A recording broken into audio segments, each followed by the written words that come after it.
Muy bien, muchas gracias, según a todos. Bueno, vamos a empezar entonces con el tema concreto donde desarrollamos este trabajo. Bueno, ahí están los mapas identificativos en Galicia, Distrito 7, Fonsagrada, Ancares, zona oriental, es decir, zona de montaña, la frontera con la comarca suroccidental de Asturias. Bueno, dos planos o dos muestras significativas de lo que tenemos ahí. Por un lado, dan la misma información, es decir, la pérdida poblacional. Ahí tenéis la pirámide de población invertida totalmente, a la derecha. Ese es el tipo de población que reside ahí. Y en la parte izquierda aparecen las pérdidas poblacionales. Se ha comentado aquí el fenómeno de la emigración. Bueno, pues ahí veis la emigración, hay parroquias, ahí hay 9 municipios, y hay parroquias que desde el año 60 al 2007 perdieron casi el 90% de su población. O sea, la emigración aquí es emigración, de verdad. ¿Vale? O sea, zonas auténticamente despobladas, pero que habían sido densamente pobladas a mediados del siglo XX, que por lo tanto hay esa memoria de lo que se hacía allí, hay esos propietarios, hay esa gestión, hay esos intereses, y hay personas vivas, mayores que residen allí, y muchos hijos herederos que van a recibir ese territorio. ¿De acuerdo? Que bueno, tienen que hacer algo con él, deben hacer algo con él. Como dijo Xavier, iniciamos con el tema de lo que es la etapa de difusión. Nosotros aquí nos teníamos marcado que queríamos conseguir gente y visto la dinámica demográfica y la situación social y económica que había, no era fácil. Ese es el cartel anunciador de lo que era nuestro PORF. Y quiere decir tiene que en esta zona de Galicia trayectoria o historial de participación pública no hay mucho, ¿no? Entonces, ese era nuestro PORF, nuestro cartel indicador, y bueno, está en gallego, tu opinión es imprescindible, participa. ¿Y cómo se difundió ese? ¿Cómo iba a ser el proceso de participación pública? El proceso de participación pública inicialmente diseñado era 3 fases, una fase inicial de difusión, que vimos, una fase de debate y una fase de propuestas. Desde el punto de vista espacial, y eso lo vamos a hacer en forma de reuniones informativas iniciales para captar la atención de la gente. Después, la fase de debate iban a ser mesas sectoriales y territoriales que daban información al plan forestal, y finalmente la mesa de resultados. Es decir, la gente desde el principio se incorporaba al proceso de planificación acompañando al equipo técnico, es decir, no era mostrarle un documento y pedirle su opinión, sino desde el principio, y esto era bastante simbólico, cuando hacíamos las reuniones, que después veréis ahí alguna imagen, yo me acercaba a la gente que estaba allí y le enseñaba plan forestal del distrito Fonsagrada Ancares, y era un montón de papeles en blanco. Solo tenía el título de la portada y decía, yo lo que quiero es que me ayudéis a escribir el plan forestal del distrito Fonsagrada Ancares. No hay nada escrito y vais a tener constancia de todo lo que se está escribiendo ahí. Bueno, ese era el intento. Eso que tenéis ahí es uno de los municipios, en este caso el más grande, Fonsagrada, y lo que no se ve, pero que aparece ahí más o menos señalado, era la localización de esos carteles que antes mostraba para que la gente, en la etapa de difusión, viniese a las reuniones, captar su interés y conseguir un número suficiente de participantes. Esto tiene su complicación. A ver, antes tenemos poco tiempo y daría para mucha explicación, pero no es fácil en una zona donde son personas muy mayores y con limitadas capacidades de accesibilidad y con los recursos que teníamos para llevar a cabo el plan, conseguir que esa gente reunirla. Entonces había que seleccionar muy bien la época. La época que tomamos como época mejor para esta etapa de difusión era la Navidad. ¿Por qué? Porque había muchos emigrantes retornados que volvían en ese momento. Claro, estamos en la zona de montaña oriental de Galicia, y eso es lo que ocurre en Navidad. Ese es un miembro del equipo tratando de colocar un cartel, es decir, colocar todos esos carteles en esa época, pero había que colocar los carteles 2, 3, 4 días antes de que fuese el acto de reunión, por múltiples razones que también serían largas de explicar. Pero ese es el objetivo, es decir, 3 días antes, independientemente de las condiciones meteorológicas, todo el equipo colocó todos esos carteles que tenéis en morado, son la colocación y ubicación con coordenadas de todos los carteles, porque, también Galicia, al igual que toda la cornisa cantábrica, tenemos muchos núcleos de población y ahí tenéis la distribución de los núcleos de población.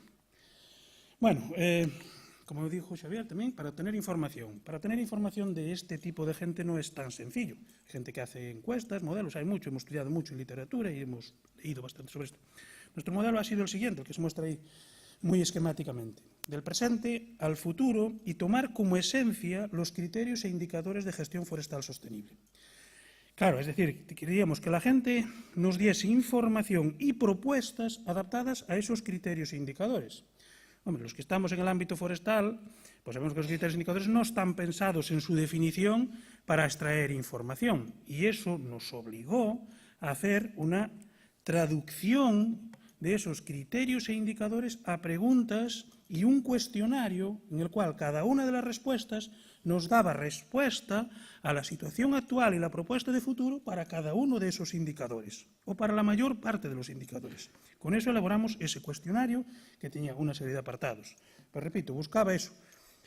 Nosotros tenemos como eje los criterios e indicadores de gestión forestal sostenible y teníamos que obtener información actual y propuesta para cada uno de esos, para la mayor parte, los que era posible, criterios e indicadores. Lo hicimos de esa forma. A su vez, también habría que abrir el proceso a toda la gente. Y hoy por hoy, bueno, la herramienta para poder hacer eso es Internet. Esa es una captura de la entrada de la página web que teníamos, que evidentemente no iba dirigida a la población residente. El nivel de conexión y de utilización de las nuevas tecnologías en la población residente era muy bajo. El objetivo de esta página web era abrirlo al general, al público, a la gente, a los propietarios y gestores que no residen ahí, que residen en Madrid, en Barcelona, en Lugo, en Coruña, y que pudiesen tener en tiempo real acceso a lo que estábamos haciendo. A ver, sería largo de detallar, pero ahí nosotros estábamos colgando los documentos técnicos que estábamos elaborando el equipo técnico y podían descargarlos y poder ver lo que estábamos haciendo en cada momento. Tenían que loguearse, hacerse una contraseña y podían acceder al documento técnico que estaba haciendo el ingeniero A, B, C, D a tiempo real. Bueno, aquí voy a mostrar una serie de imágenes de los resultados de este proceso de difusión. Aquí en concreto es en la zona de Cervantes, en uno de los municipios. Municipio Red Natura, todo él, no recuerdo cuánto es la superficie, pero creo que casi el 90% de esto es Red Natura, fuerte problemática, y la gente evidentemente está muy interesada en el tema de qué van a hacer con sus montes. Es la primera vez que un jefe de servicio de montes, en este caso, se acercaba allí a explicarles que antes de hacer algo en el monte le iban a preguntar. Inaudito, vamos a preguntar. Esto es Fonsagrada, más de 100 asistentes a la reunión, para también invitarlos a participar. Esto es Navia de Suarna, ahí podéis ver los diferentes stakeholders interesados que hay. Veis, en primer lugar, pues los uniformes, la guardería forestal. Y la guardería para ellos también era novedoso, que la universidad, los jefes de servicio, llegasen allí a hablar con la gente y explicarles. Algo peculiar y curioso. Esta es la fase de participación, donde ya la gente está dándonos información. Si os fijáis, tienen un cuestionario y está el equipo técnico ayudándole a rellenar ciertas preguntas, que podían ser hasta cierto punto un poco complicadas, de la obtención de información, la fase de participación pública. Y esto es una reunión de debate, en este caso en la sede del distrito, en Becerreá, donde la gente ya se le presentan los resultados y se debate con ellos los resultados que se están obteniendo del proceso de participación pública y de elaboración del PORF. Bueno, no quiero extenderme mucho en ello, estos son datos técnicos, esto es lo que buscábamos antes, la representatividad, los grupos, lo que habíamos tenido de propiedades, de propietarios, de reguladores, de usuarios, el total de participantes, 303, divididos en los diferentes grupos. También hay superposición de algunos, como decíamos, pues puede haber ganaderos que son comuneros y que son propietarios, etcétera. Ahí hay bastante superposición. Bueno, los porcentajes, la población inicial y el porcentaje que habíamos obtenido sobre la población inicial, la representatividad. La representatividad es un objetivo fundamental. Es decir, un proceso de participación pública tiene éxito si está todos los stakeholders representados en ella y todos participan desde la primera fase hasta el final. Vale, eso es un poco el objetivo a conseguir, ¿no? Bueno, esto también son indicadores. A ver, hay mucha gente que dice, esto de participación pública cuesta mucho. Esto, bueno, además, yo como ingeniero, sabéis de los ingenieros, bueno, me preguntaron a la gente, esto es complicado, difícil, la gente tal. Bueno, ahí tenéis unos indicadores de coste. Es decir, de esfuerzo, de coste y de coste en euros. Es decir, todo el proceso costó para este PORF 13.238,56 céntimos. Aunque aquí vamos muy breves, nosotros somos muy meticulosos, intentamos medir todo para poder tener datos concretos. Y ese era el coste real que había costado hacer todo el proceso de participación. La división entre los costes, etc. Aquí, como dijo Javier, claro, nosotros hicimos esto y nos comparamos con otros. Esto es una gráfica un poco como, bueno, esto terminó en artículos impacto y tesis, bueno, pues comparado con otros procesos. Es decir, un análisis comparativo donde la media de la gente que está participando en otros ámbitos, por categorías, número de grupos y participantes, son esos que están ahí. Si recordáis, bueno, en nuestro caso pues teníamos más categorías, más grupos y más participantes. Bueno, algunas conclusiones ya rápidamente. Una muy importante. el preguntarle a la gente te hace obtener información que al principio a priori no tenías, ¿vale? Los conflictos realmente que existen. Cuando uno se acerca a una zona, aunque la conozcan, que haya nacido allí, aunque tenga muchos técnicos y gente trabajando allí, realmente cuando le preguntas a la gente empiezan a emanar los reales conflictos. Y que normalmente son mucho más importantes que los que están en la literatura. Entonces se mencionaba a Elinor Ostrom, ¿no?, la premio Nobel, y una de sus frases es esa, es decir, a veces la gente, el público, tiene más y mejor información que los gestores. Y esa es la más y mejor información. Los conflictos verdaderos emanan en estos procesos. ¿Cuestiones a tener en cuenta? Pues evidentemente, quiere decir, ¿quién debe participar? Como habíamos dicho, pues eso, a poder ser todos, pero no todos de igual forma, ¿de acuerdo? Y aquí también hay que hacer un tema importante. Hay gente que participa porque tiene ganas y grupos organizados y motivados que quieren participar en todos estos procesos y que se apuntan ellos voluntariamente, que van a las reuniones. Lo difícil es conseguir a los verdaderos gestores que están en sus casas y llevarlos desde sus casas al proceso participativo. Ahí está el esfuerzo.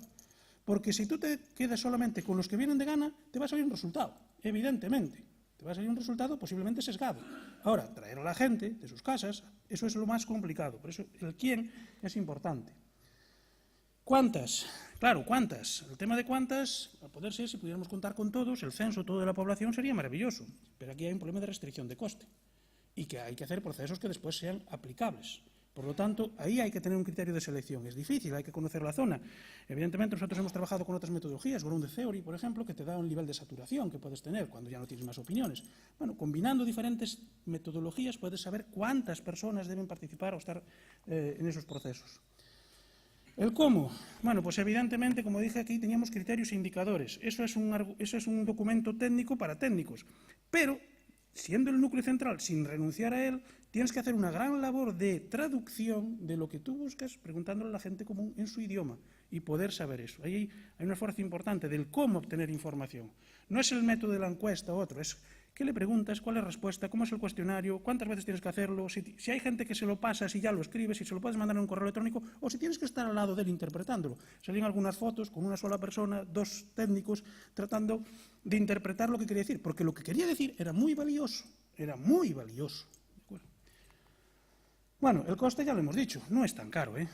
Cuando uno mide y calcula no es tan caro. Estos procesos tienen su coste, pero tampoco son cantidades desorbitadas que yo alguna vez he oído por ahí. Y el tiempo sí que es un tema importante. Los procesos participativos tienen que durar un tiempo determinado, porque si no la gente al final se aburre y deja de participar. Tienes que marcar los horarios, es decir, esta reunión va a ser tal día, va a durar tanto, y la siguiente reunión va a ser a los 8 días, a los 15 días, para poder que todo el mundo no pierda el hilo. Si tú tardas meses, si desconectas, la gente deja de participar. Bueno, ahora ya entro ya a la etapa final. Esto, como dijimos, lo iniciamos en el 2007 y lo terminamos en el 2009. Se nos obligó a entregarlo y está depositado perfectamente en un armario de la Xunta de Galicia. ¿De acuerdo? Y allí creo que sigue. La Xunta de Galicia, pues desde aquel momento, pues ha tomado la decisión de que de no hacer PORFs, no hay PORFs, no hay ninguno y sobre todo no hay procesos participativos. Y se puede planificar sin participar. Este es el modelo de planificación. Como podéis ver ahí, ese es el decreto que limita las plantaciones de eucalipto, Eucalyptus nitens, en este caso concreto. Bueno, las dos Galicias.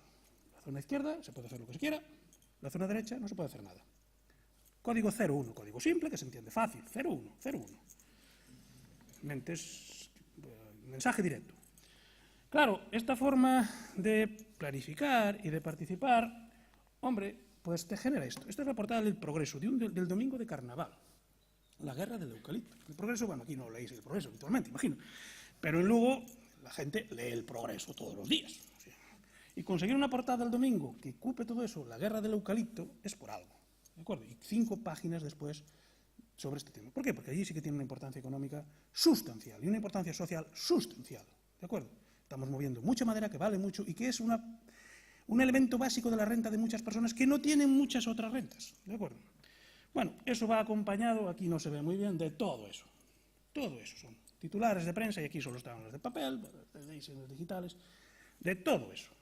Todo eso donde la gente, hay una guerra, un conflicto abierto en canal, iniciado por una gente, no, pues estoy yo, pues eso, de un municipio concreto, donde ese freno, esa imposición, eso lo vais a tragar porque lo hemos decidido, pues evidentemente también genera esto. El Consello Forestal decide, que rechaza la prohibición, manda a la hoguera el borrador del decreto del eucalipto. ¿Es una forma de planificar? Sí, sin duda. Podemos optar por una o por otra. Estos pueden ser los resultados. Y que decir tiene que las implicaciones que esto lleva detrás. Nosotros seguimos siendo la comunidad con mayor número de incendios, a pesar de habernos gastado 3.000 millones de euros en lucha contra incendios. Y, hombre, cuando a la gente la desanimas, le impones, le provocas y le dices, no, lo vas a hacer porque yo lo digo desde aquí, sin ningún tipo de argumento, pues a lo mejor es que la gente te dice algo o te pega fuego al monte. Y esas son las decisiones. Bueno, este es el equipo que estuvo trabajando ahí y por mi parte nada más. Muchas gracias.